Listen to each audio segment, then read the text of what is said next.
लड़ाइयों कर दे वेले। अपने हक के लिए लड़ना भैया कहीं गलत नहीं है, तो इसने अपने हक के लिए लड़ा है।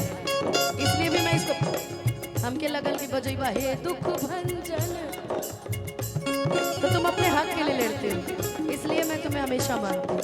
हमेशा किसी के भी साथ स्टेज करो, जहाँ लगे गलत हो रहा वहाँ एकदम बोलो, कोई भी रहे, कोई भी हो। ये पब्लिक तुम्हें स्टार बनाती है, लोग नहीं बनाते। हल हमारा दुल्हा दुल्हन करती एगो छोट सा गीत अबेरे सनी मनी माहौल चेंज करे के बाद चले के अपना सेगमेंट के तरफ। हनु एगो गीत हमरा बड़ा देर से याद आवत है। हो करी रे शुक्रिया ओह भगवान से तो हके बनौले बाड़ कवन माटी सान के की करी रे शुक्रिया ओह भगवान के कि तो हके बनौले बाड़ कवन माटी सान के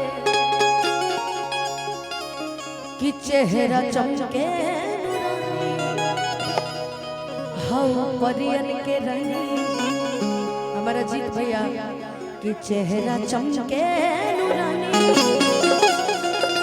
हवा परियन के रंग कि जैसे चंदा उगल दरियाव में दिल भागल दीवाना तो प्यार में दिल भागल दीवाना तो प्यार में जब से नैना लड़ल बातें आगे बढ़ल जब से नैना लड़ल बातें आगे बढ़ल रोज अखियां रहेला इंतजार में दिल भागल दीवाना तो प्यार में दिल भागल दीवाना तो प्यार में।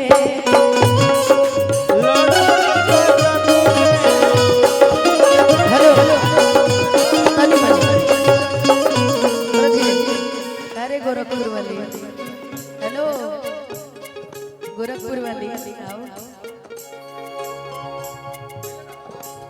तनी मनी चलत रहे। आवा है मनीषा, देखिए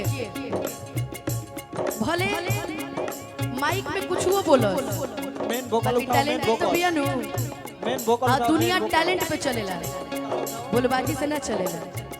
भले बोल दे इस माइक में लड़ाइयों कर दे वेले। अपने हक के लिए लड़ना भैया कहीं गलत नहीं है, तो इसने अपने हक के लिए लड़ा है। इसलिए भी मैं इसको हमके लगल की बजैबा हे दुख भंजन, तो तुम अपने हक के लिए लड़ते हो, इसलिए मैं तुम्हें हमेशा मानती हूँ।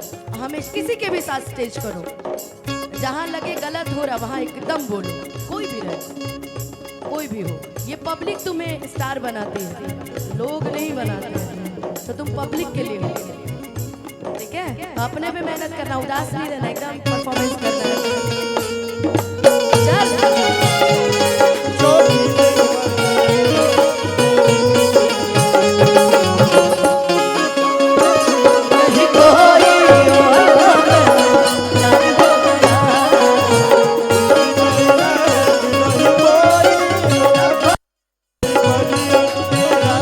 चेहरा चमके नूरानी हवा परियन के रंग जैसे चंदा उगल दरियाव में दिल भागल दीवाना तो प्यार में दिल भागल दीवाना तो प्यार